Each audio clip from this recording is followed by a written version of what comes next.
जनवरी का महीना अब भी शुरू ही हुआ था, पर ऐसा लगता था मानो ठंड अपने चरम पर पहुंच गई हो।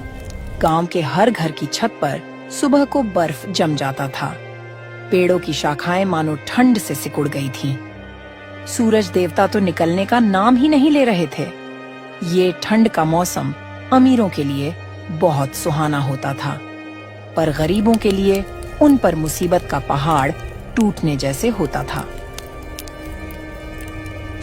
हे ऊपर वाले, ये कितनी ज्यादा ठंड कर दी है आपने। कुछ तो तरस खाओ हम गरीबों पे। देख रही हो लक्ष्मी, कितनी कड़ाके की ठंड है। इस बार घर से बाहर निकला भी नहीं जा रहा है। अजी सच कह रहे हो आप। इतनी ज्यादा ठंड तो पहले कभी नहीं देखी, पर इस साल तो ठंड कहर बरसा रही है। घर से बाहर जाओ तो ठंडी हवा शरीर को चीरती हुई निकल जाती है और पूरा शरीर थरथराने लगता है। देखो तो जरा सुनीता, सूरज भी जैसे आँख में चोली खेल रहा है। पूरे दिन कोहरा छाया रहता है। हाँ, ठंड ने तो सबकी हालत खराब कर दी है। इस बार आप काम पर कैसे जाओगे? अब तो आपको सुबह सुबह सेठ चपेटू राम की दुकान पर काम के लिए जाना होता है। हम तो फिर भी घर में रहकर आग सेक लेते हैं। अब क्या कर सकता हूँ सुनीता, काम तो करना ही पड़ेगा। चाहे कितनी भी ठंड हो, सेठ जी को तो कोई फर्क नहीं पड़ता। उनको तो बस काम से मतलब है, चाहे सर्दी हो या गर्मी। अच्छा ठीक है, मैं चलता हूँ, देर हो गई तो मालिक गुस्सा करेंगे। भोला एक चाय की दुकान पर चाय बनाने का काम किया करता था, जिससे उससे जो भी पैसे मिलते उससे उसके घर का गुजारा चल जाता था। वैसे तो शिवपुर गांव में हर साल ठंड बहुत ज्यादा पड़ती थी, पर इस बार तो ठंड ने सब रिकॉर्ड ही तोड़ दिया था। पूरा गांव ठंड से परेशान था। पूरे दिन कोहरा छाया रहता था। धूप के तो दर्शन तक नहीं हो रही थी। गांव का चौपाल, जहां लोग बैठकर पूरा दिन बातें किया करते थे, आज वो बिल्कुल सुना वीरान पड़ा था। ठंड ने हर किसी को परेशान कर दिया था। आर्यन के पापा, आज तो घर में आटा भी बहुत कम बचा है। बस 5 रोटी ही बन पाई है, तो मैंने आपको दिन के खाने के लिए बांध दी है और 2 रोटी में से एक रोटी बच्चों को दे दूंगी। मेरा तो आज उपवास है। नहीं सुनीता, वो 2 रोटी भी बच्चों को खिला दो। मैं तो चाय पीकर ही काम चला लूंगा। वैसे भी दिन इतने छोटे होते हैं कि आजकल भूख ही कहाँ लगती है। शाम को राशन लेकर आऊंगा, तब रोटी बना लेना आराम से। सुनीता को भी पता था कि 1 कप चाय से पूरा दिन निकलना मुश्किल है, पर गरीबी के कारण वो कुछ कर भी नहीं सकती थी। भोला काम के लिए घर से बाहर निकल रहा था। बाहर बहुत ज्यादा ठंड पड़ रही थी। आसमान से बर्फ के बड़े बड़े टुकड़े गिर रहे थे। इस कड़ाके की ठंड और बर्फबारी की वजह से भोला का शरीर ठंड से कपकपाने लगा था। उसके शरीर पर एक भी गर्म कपड़ा नहीं था। धोती और कुर्ता में उसे और भी ज्यादा ठंड लगती, पर वो मजबूर था। अपने हालातों के कारण इतनी ठंड में भी उसे काम पर तो जाना ही पड़ता था। शरीर को जमा देने वाली ठंड में भी भोला अपने मालिक की दुकान पे सुबह 6 बजे तक टाइम से पहुंच जाता था। अरे भोला आ गया, ठंड में जरा जल्द आ जाया कर। सारे कस्टमर चाय का इंतजार करते हैं और तुम देर से आते हो, ऐसे नहीं चलेगा। सेठ जी, इतनी ठंड पड़ रही है मानो कि जान लेकर ही मानेगी। बर्फ जैसी ठंड है, इसीलिए थोड़ा देर हो जाती है। ठीक है, मुझे कहानी मत बताओ, जरा जल्द आया करो। जाओ जल्द से बर्तन धो डालो। बर्फ जैसे ठंडे पानी में बर्तन धोना भोला के लिए आसान नहीं था, पर वो कर भी क्या सकता था। कहते हैं ना, गरीबी और भूख सब करवा देती है। आज भोला को घर राशन भी लेकर जाना था, वरना उसका परिवार भूखा रह जाता। वो बर्तन धोकर चाय बना देता है। आग के पास खड़ा होकर कुछ राहत महसूस होती थी। उसे ठंड के वजह से भोला का भी मन किया कि 1 कप चाय वो भी पी ले। वो चाय पीने के लिए 1 कप लेता है। वैसे ही उसका मालिक चपेटू राम उसे देख लेता है और गुस्से में बोलता है, भोला, तुम्हें यहाँ चाय बनाने के लिए रखा हूँ या चाय पीने के लिए? मैं खुद पूरे दिन में 1 चाय पीता हूँ, इस दुकान का मालिक होकर भी, और तू नौकर होकर चाय पिएगा। अब तक ना जाने कितनी चाय पी चुका होगा तू। आज तेरी दिहाड़ी से 2 कप चाय के पैसे काट लूंगा, तब पता चलेगा तुम्हें, और कल से मेरे यहाँ काम पर मत आना। नहीं मालिक, आज पहली बार चाय मैंने पिया है इस दुकान से। वो आजकल ठंड ज्यादा बढ़ने लगी है, मेरे पास गर्म कपड़े भी नहीं हैं, इसीलिए गलती हो गई। मालिक, अब ऐसा कभी नहीं करूँगा। आप मेरे पैसे मत काटिए, आज घर पे राशन तक नहीं है, बच्चे भूखे हैं मेरे मालिक। ये सब तुझे चाय पीने से पहले सोचना था। मैंने ठेका नहीं लिया है तेरे बच्चों के पेट भरने का। चल जा, अब काम कर चुपचाप जाकर। बेचारा भोला पैसे कम मिलने की बात से परेशान था। उसे क्या पता था कि वो 1 कप चाय उसे इतनी महंगी पड़ेगी। शाम तक वो काम करता रहा और कम पैसे लेकर घर की तरफ चला गया।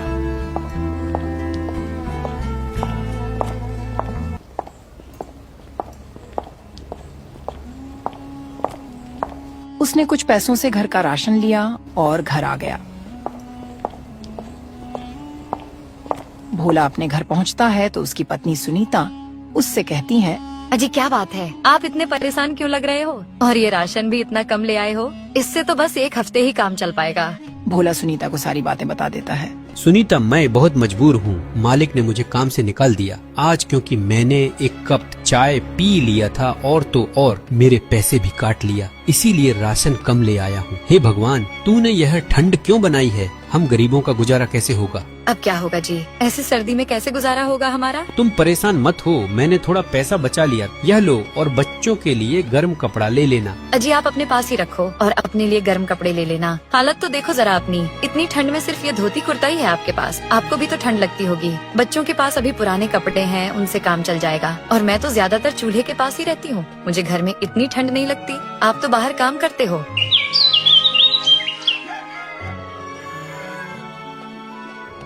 भोला बाजार जाकर अपने लिए एक गर्म चादर खरीद कर ले आया।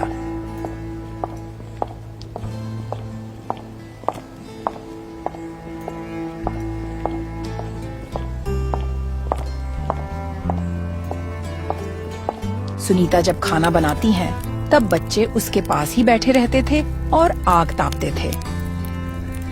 सुनीता, मैं बाहर जाता हूँ, देखता हूँ शायद कोई काम मिल जाए। ऐसे घर पर खाली तो नहीं बैठ सकता। अगर घर पर रहूँगा तो खाने के लिए मोहताज हो जाऊँगा। हाँ जी, ध्यान से जाइएगा और शाम को समय से घर वापस आ जाइएगा। ठंड बहुत ज्यादा हो रही है। भोला घर से बाहर निकल जाता है। बाहर ठंडी हवा चल रही थी, पर भोला उसकी परवाह किए बिना बस चला जा रहा था कि कहीं तो उसे काम मिल जाएगा। वह बाजार के एक दुकानदार के पास जाता है और काम मांगता है। भैया जी, क्या आपके पास कुछ काम मिल जाएगा क्या? कोई भी काम दे दो, मैं सब करने के लिए तैयार हूँ। अरे नहीं भाई, कुछ भी काम नहीं है तुम्हारे लिए अभी। वैसे ही सर्दी की वजह से काम ठप पड़ा है आजकल। भोला ने कई जगह काम ढूंढा पर उसे कोई काम नहीं मिला।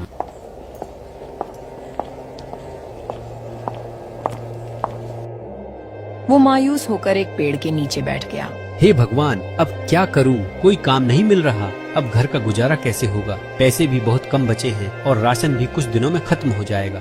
भोला यह सब सोच ही रहा था कि तभी एक साधु बाबा उसके पास आते हैं। बेटा, क्या तुम मेरा थोड़ी सी मदद कर दोगे? मेरा कुटिया यहाँ से कुछ दूरी पर ही है। वो ठंड बहुत ज्यादा है और हवा भी तेज चल रही है, इसलिए मैं अब और ये लकड़ियाँ ज्यादा दूर तक नहीं ले जा पा रहा हूँ। मेरा लकड़ियाँ मेरे कुटिया तक पहुँचा दो बेटा, तुम्हारा बहुत बड़ा एहसान होगा। ठीक है बाबा जी, चलिए मैं आपका सामान आपके कुटिया तक पहुँचा देता हूँ। भोला साधु बाबा की लकड़ियाँ का गट्ठर अपने सर पर उठाकर उनके साथ चलने लगता है।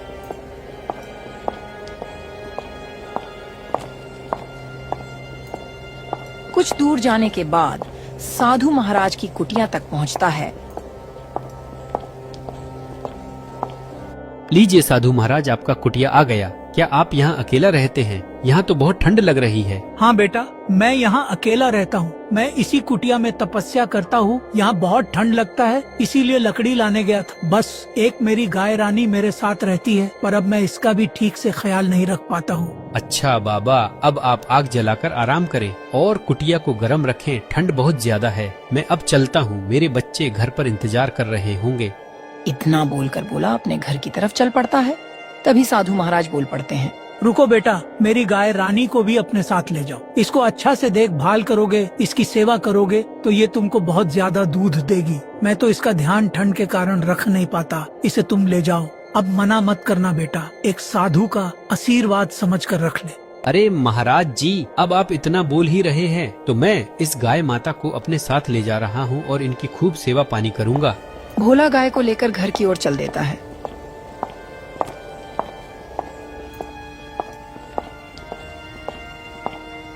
अजी ये गाय कहाँ से लेकर आए हो? भोला सुनीता को सारी बातें बता देता है।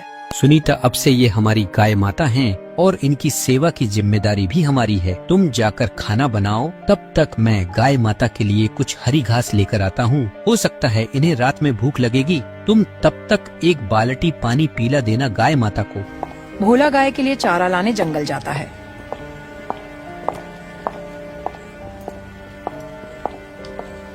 और घास लेकर आता है और गाय को दे देता है।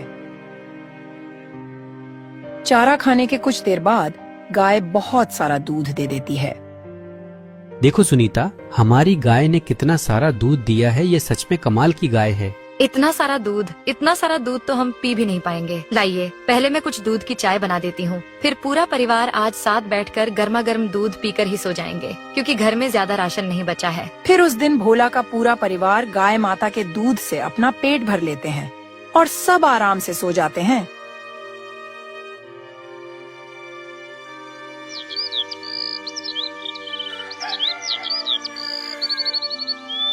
अजी, हमारे पास इतना सारा दूध हो गया है, क्यों ना हम चाय का काम शुरू कर लें। सर्दी का मौसम है, आजकल अच्छा चलेगा चाय का काम। हाँ सुनीता, तुम बोल तो ठीक रही हो, पर बाकी का सामान उसका क्या? उसके लिए पैसे कहाँ से आएंगे? अजी, आप कुछ पैसे मुखिया जी से उधार ले लो, काम चल जाने के बाद चुका देंगे। फिर भोला अगले दिन मुखिया के घर पैसे लेने जाता है। मुखिया बहुत ही अच्छा और दयालु इंसान था। भोला उसके घर जाकर बोला, मुखिया जी, वो मुझे आपसे कुछ काम था। अगर आप कुछ पैसे उधार दे देते तो बड़ी मेहरबानी होती। अब से मैं चाय का काम शुरू करने जा रहा हूँ, उसी के लिए चाहिए थे। देखो भोला, मैं जानता हूँ कि तुम एक ईमानदार और सच्चे इंसान हो, इसलिए मैं तुमको बिना किसी चीज को गिरवी रखे पैसे दे दूंगा। फिर मुखिया भोला को पैसे दे देता है। भोला पैसे लेकर घर आ जाता है।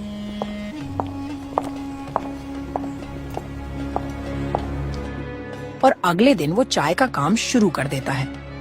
भोला इतनी अच्छी चाय बनाता है कि सब उसकी चाय के दीवाने हो जाते हैं। लगता था गाय माता के दूध से बनी चाय में कुछ जादू था। जो चाय पीता बस उसी चाय के गुण गाने लगता। इस तरह जो भी भोला की चाय पीता वो रोज उसकी दुकान पर आने लगा। अब भोला का चाय का काम बहुत तेजी से चलने लगा। उसकी दुकान पर चाय पीने वालों की लंबी लाइन लगने लगी। ये सब देखकर सेठ चपेटू राम को उससे जलन होने लगी। ये ससुरा तो बड़ा चालाक निकला। मैंने इसे काम से निकाल दिया तो इसने खुद की दुकान खोल ली। इसे तो सबक सिखाना ही पड़ेगा। सेठ चपेटू राम कुछ गुंडों को अपने पास बुलाता है और उनको भोला को परेशान करने के लिए पैसे देता है। ये ले लो पैसे और जाकर भोला को मजा चखा दो। उस भोला की इतनी हिम्मत कि मुझसे बराबरी करने की सोच रहा है। 2 कौड़ी का आदमी था और 2 कौड़ी का ही रहेगा। बड़ा आया सेठ बनने। गुंडे भोला की दुकान पर जाकर उसे धमकी देते हैं। फिर वो गुंडे भोला की दुकान की चाय पीने के लिए मांगते हैं। क्योंकि ठंड का मौसम था, भोला उन्हें चाय दे देता है। उसके बाद चाय पीकर वो भी उसकी चाय के दीवाने हो गए। गाय माता के दूध में ही कुछ जादू था। जो उस दूध की चाय पीता वो चाय के दीवाने हो जाते। वो गुंडे उसकी चाय की तारीफ करते हैं। अरे वाह भोला भाई, क्या चाय पिलाई है तुमने। अब कोई जरूरत नहीं है हफ्ता देने की, बस रोज 1 कप चाय पिला दिया करो। फिर वो गुंडे खुश होकर वापस सेठ चपेटू राम के पास जाते हैं और उल्टा चपेटू राम को पीटने लगते हैं। अरे भगवान, अरे मूर्खों, मुझे क्यों पीट रहे हो? मैंने तो तुम्हें भोला को डराने धमकाने के लिए पैसे दिए थे। छोड़ो मुझे। ये लो तुम्हारे पैसे सेठ। और आज के बाद अगर भोला भाई को परेशान करने का सोचा भी तो हमसे बुरा कोई नहीं होगा, समझे सेठ? ऐसा बोलकर वो गुंडे सेठ को उसके पैसे वापस देकर वहाँ से चले जाते हैं और सेठ को उसके किए का फल मिल जाता है। भोला की दुकान अच्छी चलने लगती है और वो अपने परिवार के साथ खुशी खुशी रहने लगता है।